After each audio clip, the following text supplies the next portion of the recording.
ఇది గమనించండి. రెండోది సామెతల గ్రంథం 10:7 మాట.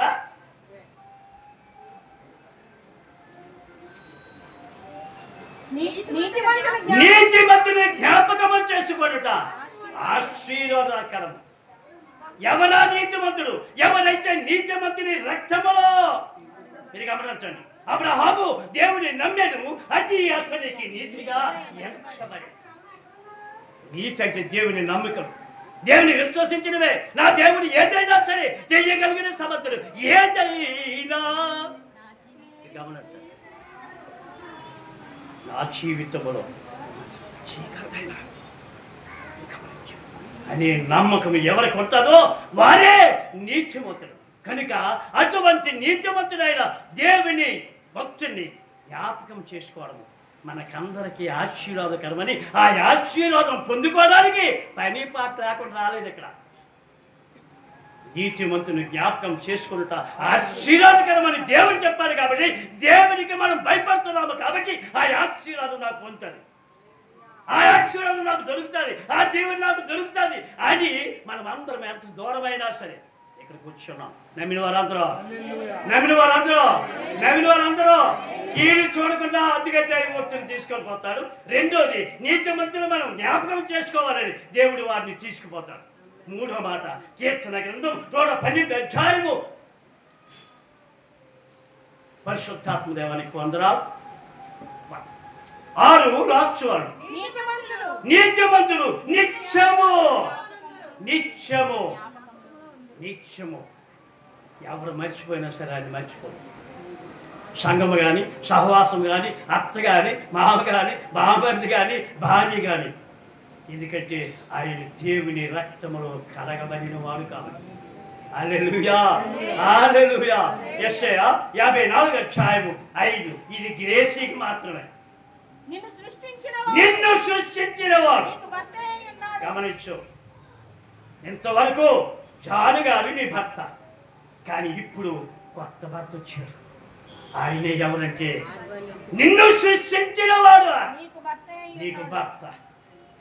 అర్థమైందా? ఈ లోకంలో చెయ్యేసి దేవుని సన్నిధిలో వాగ్దానాలు చేసి ఇది చేసి అది చేసి నీ కష్టాలు, నష్టాలు, ఇరుకులు, ఇబ్బందులు, వ్యాధులు, బాధలు, శోధనలు, సమస్యలలో నేను ఉన్నానంట. మరి ఎందుకు వెళ్ళిపోయాడు? కానీ ఈయన అలాంటి వాడు కాదు, నమ్మదగిన వాడు. మనము నమ్మదగిన వారముగా లేకపోయినను ఆయన నమ్మదగిన వాడు కాబట్టి నీకు నమ్మదగిన వాడు నీకు చెప్తున్నాడు ఈ మాట.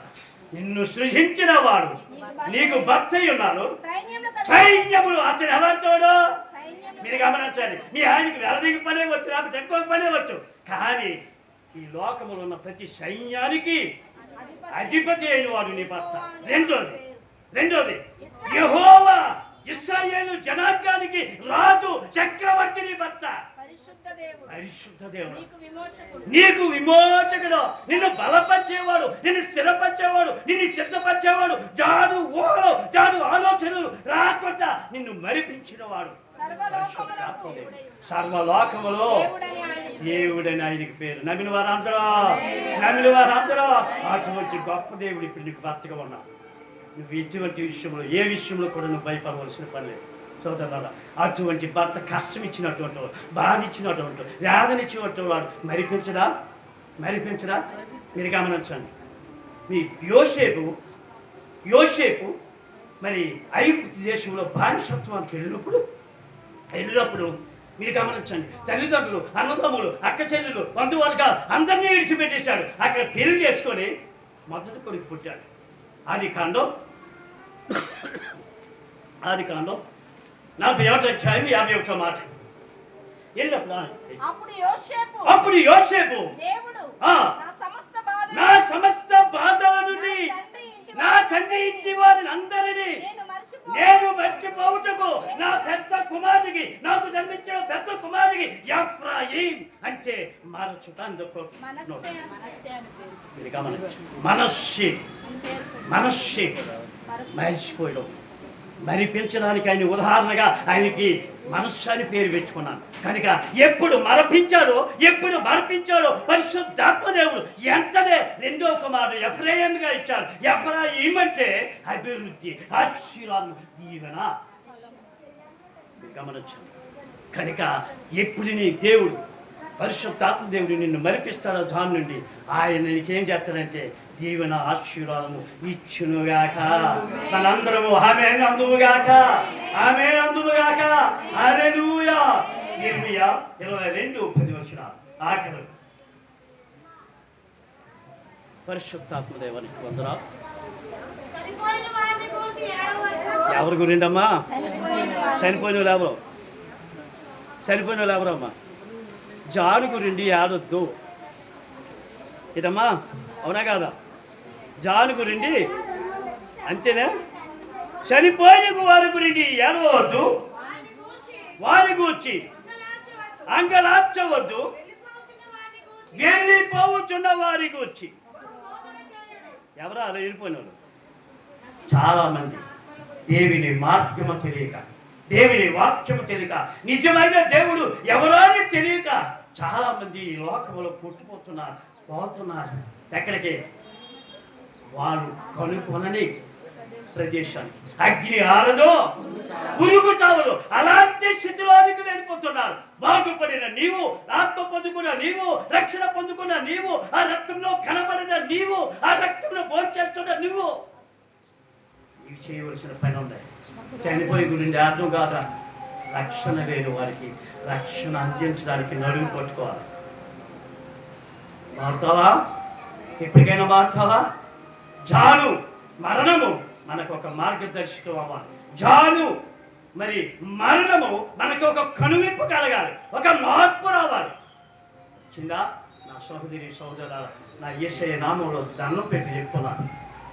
మీ పక్క వాళ్ళు, మీ తల్లిదండ్రులు, ఇరుగు పొరుగు వాళ్ళు, చుట్టుపక్కల వాళ్ళు ఎంతోమంది మీరు గమనించండి నశించిపోతున్నారు, తెలియని మార్గంలోకి వెళ్ళిపోతున్నారు. మీరు గమనించండి. ఆ మార్గం నుండి తప్పించడం నీ చేతన అవుతుంది. నీకు అప్పచెప్పాడు దేవుడు. కనుక నువ్వేం చేయాలంటే అటువంటి అందరినీ కూడా దేవుని సన్నిధికి రావాలి. అదే మార్పు చెందవా. ఇప్పుడు మార్పు చెందవా, నీవు మార్పు చెందవా.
వరకు నా మాటలు విన్నటువంటి మీ అందరికీ, అలాగే ఈ చుట్టుపక్కల ప్రాంతం వారికి దేవుడి మిమ్మల్ని దీవించి తన రక్షణ మార్గం అనుగ్రహించుకుంటాను.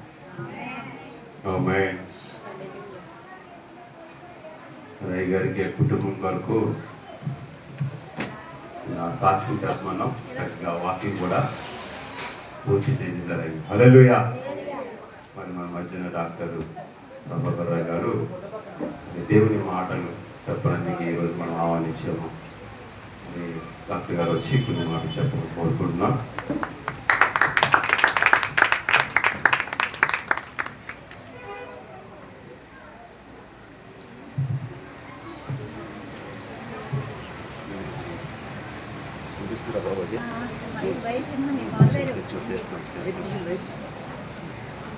దేవుని పరిశుద్ధ నామానికి మహిమ కలుగునుగాక. కూడిన మీ అందరికీ మన ప్రభువును రక్షకుడినైన యేసుక్రీస్తు నామములో నా హృదయపూర్వక వందనాలు. వేదికను అలంకరించిన దైవజనులకి, దైవజనులకి, నన్ను ప్రేమతో ఆహ్వానించిన దైవజనులకి కూడా నా హృదయపూర్వక వందనాలు తెలియజేస్తున్నాను. మంచిది. ఇంతవరకు తండ్రి గారు spirit of unity pastors fellowship honourable president గారు చక్కటి మాటలు, సమయాన్ని తీసుకున్న చక్కటి మాటలు వారు తెలియపరిచారు. నేను చెప్పడానికి ఏమీ లేదు, కానీ కొన్ని మరి ఎందుకంటే సమయం కూడా చాలా అయింది, సమయం వాతావరణం కూడా అనుకూలంగా లేదు. మన ఇబ్బంది అయితే భోజనానికి మళ్ళీ ఇబ్బంది అవుతుంది. కొన్ని మాటలు నేను మీతో పంచుకోవాలని నేను ఇష్టపడతా ఉన్నాను. దైవం ఇంతవరకు కూడా ప్రభునందు నిద్రించిన బిడ్డ జాన్ ఓబుల్ రెడ్డి గారు, జాన్ అనే బిడ్డ గురించి చక్కటి సాక్ష్యాలు మనం విన్నాం. చక్కటి సాక్ష్యాలు సంఘం బిడ్డలైతేనేమి, కుటుంబస్తులైతేనేమి, దైవజనులైతేనేమి చక్కటి సాక్ష్యాన్ని తెలియపరిచారు. కానీ ఎన్ని సాక్ష్యాలు చెప్పినా, ఎంత చెప్పినా, ఎంత మంచివారైనా ఈ లోకాన్ని విడిచిపెట్టి వెళ్ళిపోవలసిందే. దేవుని స్తోత్రం. ఈ లోకాన్ని విడిచిపెట్టవలసిందే, ఇక్కడ ఉండడానికి వీల్లేదు. అందుకే బైబిల్ చెప్తున్న మాట ఇది, మనం చెప్తున్న మాట కాదు. చూడండి, లేఖన భాగంలో నుండి కీర్తన గ్రంథము 90వ కీర్తన 3వ వచనాన్ని మనం చదువుకుంటే, నీవు మనుషులను మట్టికి మార్చుచున్నావు, నరులారా తిరిగి రండని. దేవునికి మహిమ కలుగును గాక. నరులారా తిరిగి రండి అని నువ్వేం చేస్తున్నావు? ఆయన ఏం చేస్తున్నాడు? చలవిస్తా ఉన్నాడు. రండి అని ఆయన పిలిస్తే రాను అంతకి ఎవరికి కూడా అవకాశము లేదు. పెద్దవారవని, గొప్పవారవని, పేదవారవని, ధనికులవని, దరిద్రులవని, లేదంటే ఇంకెవరవని ఆయన పిలిచాడంటే వెళ్ళడానికి మనం అందరూ కూడా సిద్ధపడి ఉండవలసిన వారమే. ఈరోజు అవ్వచ్చు, రేపు అవ్వచ్చు, ఎల్లుండి అవ్వచ్చు, ఎప్పుడైనా అవ్వచ్చు, ఎప్పుడైనా ఆయన పిలవచ్చు. అయ్యా మా అమ్మాయికి ఇంకా పెళ్లి చేయలేదండి, నాకు ఇంకా మనవడ పుట్టలేదండి, లేదంటే ఇంకా ఇంకా కార్యక్రమాలు ఇంకా చాలా ఉన్నాయని భూమి మీద అని అంటాక ఎవరికి కూడా అవకాశము లేదు. ఆయన పిలిచినప్పుడు వెళ్ళిపోవలసిందే. దేవుని స్తోత్రం. ఆయన పిలిచినప్పుడు మనం వెళ్ళిపోవాలి, సిద్ధంగా ఉండాలి, సిద్ధపడి ఉండాలి. ఈ లోకంలో నువ్వు ఎలా బ్రతికావనేది కాదు, కానీ దేవుడిని నీకు పిలిచేసరికి నువ్వు సిద్ధపడి ఉన్నావా లేదనేది చాలా ప్రాముఖ్యమైన విషయం. ఈ లోకంలో నీకు ధనం ఉండొచ్చు, భోగం ఉండొచ్చు, భాగ్యాలు ఉండొచ్చు, ఈ లోకంలో నువ్వు గొప్పగా బ్రతుకోవచ్చు, కానీ ఆయన పిలిచినప్పటికీ నువ్వు సిద్ధపడి ఉండాలి. బైబిల్ గ్రంథంలో ధనవంతుడు లాజరు గురించి మనం చూస్తా ఉన్నాం. ధనవంతుడు లాజరు గురించి మనం చూస్తే, ధనవంతుడు చాలా భోగభాగ్యాలు అనుభవించి బ్రతికాడు. లాజరు అయితే ఆయన బల్ల మీద పడి రొట్టె ముక్కలు తిని బ్రతికాడు. ఆయన బల్ల కింద పడి రొట్టె ముక్కలతో తిని బ్రతికాడు. ఆయన చనిపోయి ఈయన చనిపోయాడు. కానీ ఆ దేవదూతలు వచ్చి ఆ లాజర్నంట తీసుకుని వెళ్ళిపోయాట. దేవదూతలు వచ్చి తీసుకెళ్ళిపోయి ఇప్పుడు ఎక్కడున్నాడంటే ఆయన అబ్రహాము రొమ్మున ఆనుకుని ఉన్నాడు. ఇహలోకంలో పేదరికం అనుభవించిన వాడే, ఇహలోకంలో దరిద్రత అనుభవించిన వాడే, కానీ అక్కడ అబ్రహాము రొమ్మున ఆనుకుని ఉంటే ఈ లాజరుని చూస్తున్నాడంట. ఈ చూసి అగ్నిగుండంలో